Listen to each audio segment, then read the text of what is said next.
Au cœur de la société. Au cœur de la société est une émission préparée en synergie par les radios Inzamba Agatekakawe, Radio RPA Ijuya Nyagihugu, ainsi que la radio-télévision Renaissance.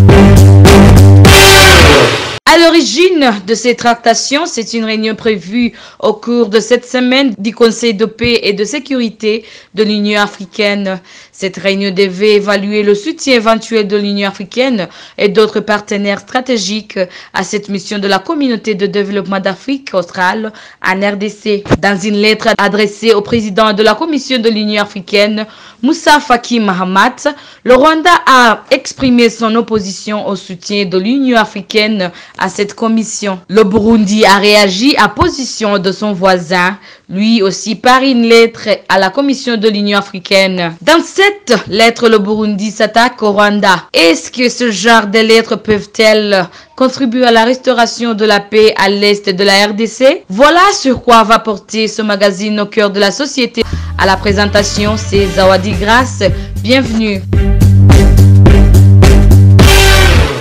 C'était ce dimanche, le 3 mars 2024, que Kigali a adressé une lettre au président de la Commission de l'Union africaine, Moussa Faki Mahamat, pour lui demander de ne pas cautionner la mission de la SADC à l'est du Congo. Kigali accuse la force régionale de combattre aux côtés de l'armée de la RDC et d'une coalition de groupes armés dont les terroristes comme les FDLR. Le Burundi n'a pas tardé de réagir à ce communiqué de Kigali. Nous avons les FARDC qui collaborent officiellement. Ce n'est pas seulement le Rwanda qui le dit avec les FDLR, jusque dans les forces protégeant le président de la République. Et l'objectif des FDLR est connu depuis la nuit des temps. C'est causer l'insécurité au Rwanda ou renverser le pouvoir. Ce qui coïncide avec les positions du président de la RDC et du Burundi. Renverser le pouvoir au Rwanda. Aider quiconque voudrait le renverser et lui apporter son soutien. La SADC vient aider une armée, oui, d'un pays membre de la SADC,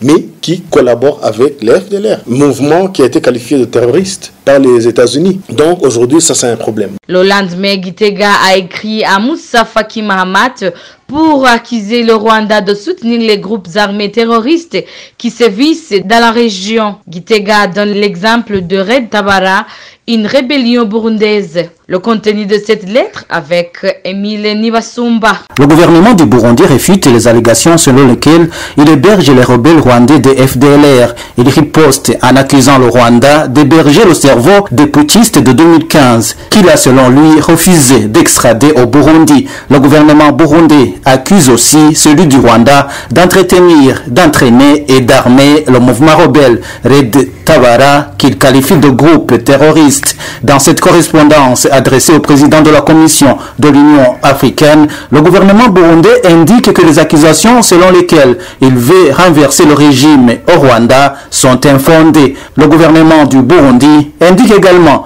que sa participation aux côtés de FARDC dans la guerre contre le mouvement rebelle M23 entre dans le cadre du maintien de la paix et de la sécurité en République démocratique du Congo, comme il le fait dans d'autres pays. Le gouvernement burundais demande ainsi au président de la Commission de l'Union africaine de convaincre le Rwanda pour extrader le cerveau du putsch de 2015 qu'il considère comme le patron du groupe rebelle Red Tabara dans cette correspondance du 5 mars. Merci à Emile Nibasumba, notre confrère de la RPA.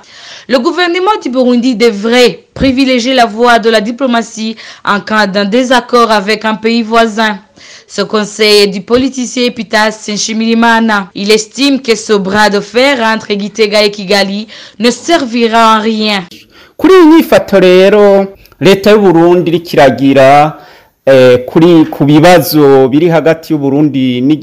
comportement du gouvernement du Burundi face aux différends avec le Rwanda, c'est le même comportement qu'il affiche face à ses propres citoyens.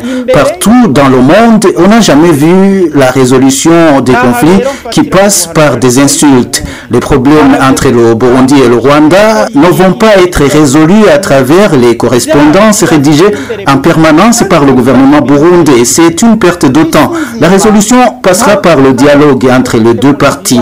Il y a des voies diplomatiques qu'on utilise souvent dans des cas pareils. Le dialogue entre les chefs d'État, c'est également un moyen de trouver la solution. Ce n'est pas en rédigeant ces correspondances déshonorantes que la solution va être trouvée. J'en profite pour faire un clin d'œil à la population burundaise, qu'elle se rende compte que ce gouvernement n'est plus capable de gouverner. Il nous faut être solidaires pour mettre en place un gouvernement qui peut redresser le pays. kugira ngo bakureho bene izi leta turondere leta ishobora gusubiza iteka n'ijambo igihugu cacu c'u Burundi. Les rapports des experts des Nations Unies tirent la sonnette d'alarme que si rien n'est fait, la guerre de l'Est du Congo risque d'embrasser d'autres pays de la sous-région. C'est par ici que prend fin le magazine Au cœur de la société d'aujourd'hui. Zawadi Grasse, j'étais à la présentation. Au revoir. C'était l'émission Au cœur de la société.